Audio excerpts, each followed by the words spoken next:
आपने पढ़े अक्षांश एवं देशांतर। इससे पहले अपने भूगोल के बारे में सामान्य जानकारी। ये जो भूगोल है ये अंग्रेजी के जियोग्राफी शब्द से बना है और ये जो जियोग्राफी है इसका जो शाब्दिक साहित्यिक अर्थ है, जियो को हम पृथ्वी एवं ग्राफ्स को हम वर्णन कहते हैं, अर्थात हम यूं कह सकते हैं जियोग्राफी शब्द जो है इसका जो साहित्यिक अर्थ है वो है पृथ्वी का वर्णन। ये जो जियोग्राफी शब्द है इसका सर्वप्रथम प्रयोग जो किया था वो एराटोस्थेनीज नामक भूगोलवेत्ता जो हुए थे उन्होंने सर्वप्रथम इस जियोग्राफी शब्द का प्रयोग किया था। जबकि अगर बात करें अपने भूगोल के पितामह की, भूगोल के जनक की, तो एक भूगोलवेत्ता हुए थे, खगोलविद हुए थे हेकेटियस। ये हेकेटियस भूगोल का जनक कहलाता है, पितामह कहलाता है। इसके बाद अपने चर्चा करेंगे अक्षांश की और देशांतर की। प्रिय विद्यार्थियों, मैं प्रयास करूंगा अपना जो ये टॉपिक है अक्षांश एवं देशांतर, इसको हम बहुत बारीकी से करेंगे ताकि आने वाले एग्जाम्स में इनसे आने वाले क्वेश्चन हैं उसको हम आसानी से सॉल्व कर सके। तो अपने आज अध्ययन करेंगे अक्षांश का। अक्षांश क्या है, अक्षांश का महत्व क्या है, वगैरह वगैरह चर्चा करेंगे। तो सर्वप्रथम अपने बात करते हैं अक्षांश कहते किसे हैं।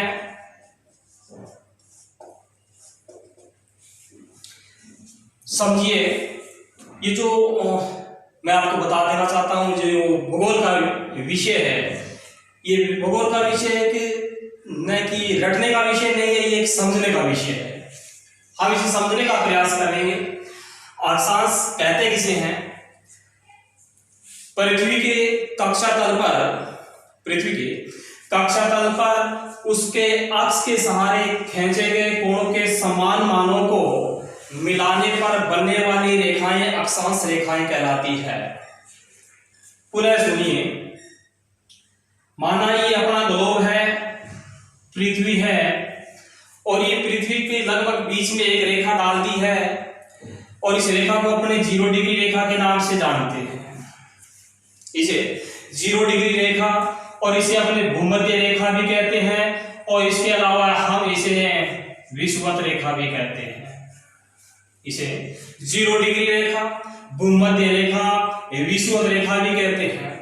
बात कर रहे थे अक्षांश की। अक्षांश क्या है, अक्षांश रेखा है किसे कहते हैं, तो पुनः सुनिए, पृथ्वी के कक्षा तल पर उसके अक्ष के सहारे खींचे गए कोणों के समान मानों को, यानी 1 डिग्री है तो 1 डिग्री से, अगर 25 डिग्री है तो 25 डिग्री से मिलान करेंगे और जो कोण बन रहा है वो क्या कहलाती है, वो जो रेखा बन रही है वो रेखा अक्षांश रेखा कहलाती है। थोड़ा और समझने का प्रयास कीजिए।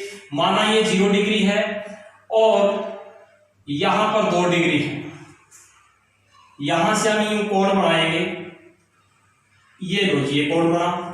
अब इस रेखा को यहां से अपने मिलान करेंगे, अब ये रेखा बन गई, यानी 2 डिग्री यहां से, इधर से भी 2 डिग्री।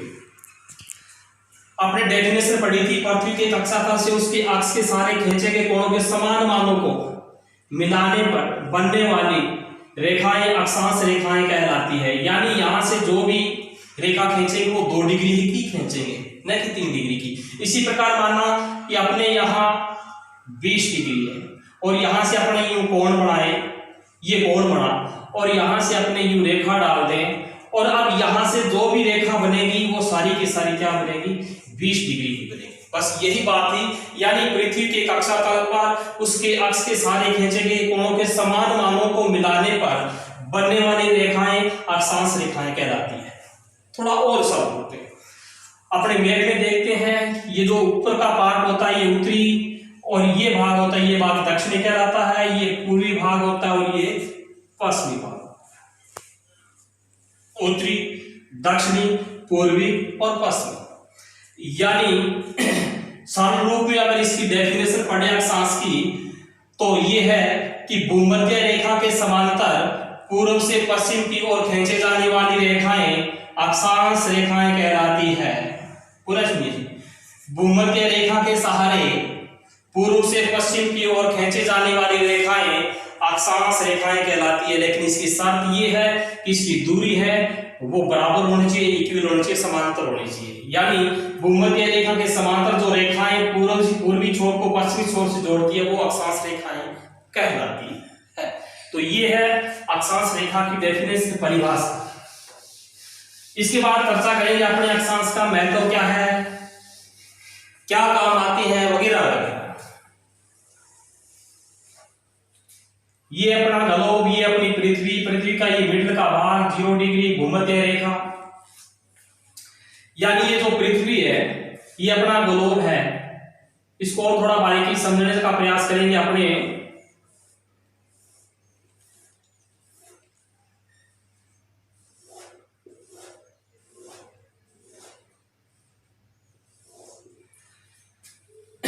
माना कि यहां से लेकर यहां तक, यानी इस 0 डिग्री से लेकर यहां तक कितने कोण बढ़ेंगे, सीधी सी बात है, यहां पर 90 कोण बढ़ेंगे, यानी 90 डिग्री का कोण बढ़ गया। ठीक इसी प्रकार यहां से लेकर इस भूमध्य रेखा से लेकर इस दक्षिणी भाग तक यहां तक भी कितने कोण बढ़ गए, यानी 90 यहां बढ़ गए। कहने का अर्थ ये हुआ कि 90 अक्षांश उत्तरी गोलार्ध में, 90 अक्षांश दक्षिणी गोलार्ध में और एक अक्षांश हो गया भूमध्य रेखा। अगर क्वेश्चन आए अक्षांशों की संख्या कितनी है और अक्षांश रेखाओं की संख्या कितनी है, दो प्रकार के क्वेश्चन बनते हैं यहाँ पर। अक्षांशों की संख्या कितनी है और अक्षांश रेखाएं कितनी है।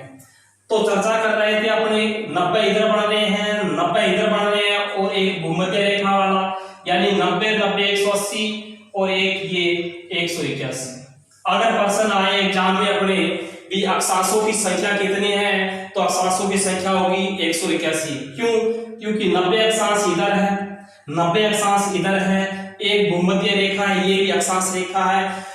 तो 90 और 90 180 प्लस 1 181, यानी अक्षांशों की संख्या पूछे तो होगी 181। अगर क्वेश्चन आए अक्षांश रेखाओं की संख्या कितनी है तो अक्षांश रेखाएं अपने समझने का प्रयास करेंगे। ये है बिंदु और ये भी है बिंदु। तो यहां पर यहां से चलेंगे 1 डिग्री से 2 डिग्री, 7 डिग्री, 9 डिग्री और ये 90 डिग्री। यानी यहां पर जो डॉट है ये बिंदु है, ये बिंदु है, ये रेखा नहीं है, ये बिंदु है। ठीक इसी प्रकार यहाँ पर एक बिंदु है, यानी यहां से चलेंगे यहाँ 79 और 89 तक जाएंगे, लेकिन 90 वाला है वो एक रेखा न होके वो एक बिंदु है। ठीक इसी प्रकार इधर से चलेंगे अपने 1 डिग्री 2 डिग्री, इसी प्रकार यहाँ पर चलेंगे तो यहाँ तक आते आते 89 रेखाएं होगी, लेकिन यहाँ पर आएंगे तो यहाँ पर एक बिंदु होगा, तो वो एक बिंदु है, वो रेखा नहीं है। कहने का अर्थ ये हुआ कि अपने 89 उत्तरी गोलार्ध में, 89 दक्षिणी गोलार्ध में, और दोनों को जब प्लस किया तो 179। यानी अगर एग्जाम में पूछा जाए अक्षांश रेखाओं की संख्या कितनी है तो अक्षांश रेखाओं की जो संख्या है वो 179 यानी 179 है। अगर सीधा क्वेश्चन पूछे अक्षांशों की संख्या कितनी है तो 181, यानी अक्षांश तो होंगे 181 और अक्षांश रेखाओं की जो संख्या होगी वो 179 होगी। नेक्स्ट चर्चा करते हैं अक्षांशों का महत्व क्या है, क्या काम आती है अक्षांश। यानी अक्षांशों का महत्व जो है वो होता है एक तो स्थिति निर्धारण के लिए, लोकेशन का पता चलता है, हिंदुस्तान का कौन सा शहर, वर्ल्ड का कौन सा शहर किन किन अक्षांशों में स्थित है, इससे हम लोकेशन ट्रेस कर सकते हैं, लोकेशन का पता लगा सकते हैं। और इसके साथ साथ अक्षांशों का जो महत्व होता है वो होता है स्थिति निर्धारण में, स्थिति निर्धारण में। तो अपने चर्चा कर रहे थे अक्षांश की, और अक्षांश यानी पूर्वी छोर को पश्चिमी छोर से जोड़ती है, भूमध्य रेखा के समांतर यूं रेखाएं खींची जाती है। और नेक्स्ट चर्चा करते हैं अपने अक्षांश के बारे में, दो क्रमिक अक्षांशों का, यानी एक अक्षांश से दूसरे अक्षांश, दो कर्मिक अक्षांशों के मध्य का जो भाग होता है वो कहलाता है कटिबंध, अंग्रेजी में जिसे अपने कहते हैं जोन। दो कर्मिक अक्षांशों का मध्य का भाग कटिबंध कहलाता है, अंग्रेजी में जिसे जोन कहते हैं। जबकि इन दोनों यानी दो कर्मिक अक्षांशों के मध्य का जो भाग है, इनके मध्य की जो दूरी होती है वो 111 किलोमीटर होती है। उन्हें सुनिए, कोई भी 1 डिग्री से 2 डिग्री या यूं कहे यहाँ 24 डिग्री या 25 डिग्री, ये रेखा है। दो कर्मिक अक्षांशों के मध्य का जो भाग होता है वो कटिबंध या जोन कहलाता है, और जिनके मध्य की जो दूरी होती है वो 111 किलोमीटर होती है। कितनी होती है जी? 111 किलोमीटर। नेक्स्ट चर्चा करते हैं, इनका महत्व आपको बतलाया। जबकि इनका जो प्रदर्शन होता है, जैसे राजस्थान का अक्षांशीय विस्तार की चर्चा करें, राजस्थान का अक्षांशीय विस्तार 23 डिग्री 03 मिनट उत्तरी अक्षांश से 23 डिग्री 03 मिनट उत्तरी अक्षांश से 30 डिग्री 12 मिनट उत्तरी अक्षांश के मध्य राजस्थान स्थित है। यानी अपना जो राजस्थान, अपना जो भारत देश है लगभग यहाँ है। अपना जो भारत देश है वो लगभग यहाँ है, और यहाँ अपना राजस्थान है, यहाँ अपना राजस्थान है। तो अपना पूरा का पूरा भारत देश जो है उत्तरी गोलार्ध में ही है। यानी ये भूमध्य रेखा से ऊपर का भाग है उत्तरी गोलार्ध का, नीचे का भाग है दक्षिणी गोलार्ध का। अपना भारत देश यहाँ, भारत देश में अपना राजस्थान यहाँ। तो कहने का अर्थ हुआ अपना पूरा का पूरा भारत देश, पूरा राजस्थान जो है उत्तरी गोलार्ध में ही है। इसीलिए अपने जब इन अक्षांशों को पढ़ते हैं तो इनके साथ अपने लगाते हैं नॉर्थ यानी उत्तरी अक्षांश लगाते हैं। तो राजस्थान का जो अक्षांशीय विस्तार है 23 डिग्री 03 मिनट उत्तरी अक्षांश से लेकर 30 डिग्री 12 मिनट उत्तरी अक्षांश के मध्य राजस्थान स्थित है। तो इसी प्रकार इनका जो प्रदर्शन होता है यानी अक्षांशों का जो अधिकतम प्रदर्शन होता है वो 90 डिग्री से होता है, और इनका प्रदर्शन जो पढ़ा जाता है वो उत्तर दक्षिण से ही पढ़ा जाता है, नॉर्थ साउथ से पढ़ा जाता है। बात करें इस ग्लोब पर यानी पूरी पृथ्वी पर ये जो काल्पनिक रेखाएं हैं, जिसे माना गया ये काल्पनिक रेखाएं हैं, ये काल्पनिक रेखाओं में ये जो अक्षांश है, इन अक्षांशों में सबसे बड़ी अक्षांश रेखा है वो इस भूमध्य रेखा को ही माना जाता है। यानी पूरी ग्लोब पर, पूरी पृथ्वी पर जो ये अक्षांश काल्पनिक रेखाएं मानी गई है, इन अक्षांश रेखाओं में जो सबसे बड़ी जो रेखा मानी गई है वो भूमध्य रेखा मानी गई है, जिसकी अनुमानित लंबाई जो है 40,069 किलोमीटर यानी लगभग 2500 मील मानी गई है। इसकी भूमध्य रेखा यानी इस ग्लोब पर, संपूर्ण ग्लोब पर ये जो भूमध्य रेखा है ये सबसे बड़ी भूमध्य रेखा यानी ये 0 डिग्री सबसे बड़ा वृत्त बनाती है, सबसे बड़ी रेखा है। इसकी लंबाई 40,069 किलोमीटर यानी लगभग 2500 मील है। इसके बाद चर्चा करेंगे अपने इसी अक्षांश एवं दशांतर के अंतर्गत ही अपने अक्षांश के बारे में पढ़ रहे थे, और अक्षांश के अंतर्गत अपने चर्चा करेंगे ऋतु परिवर्तन की।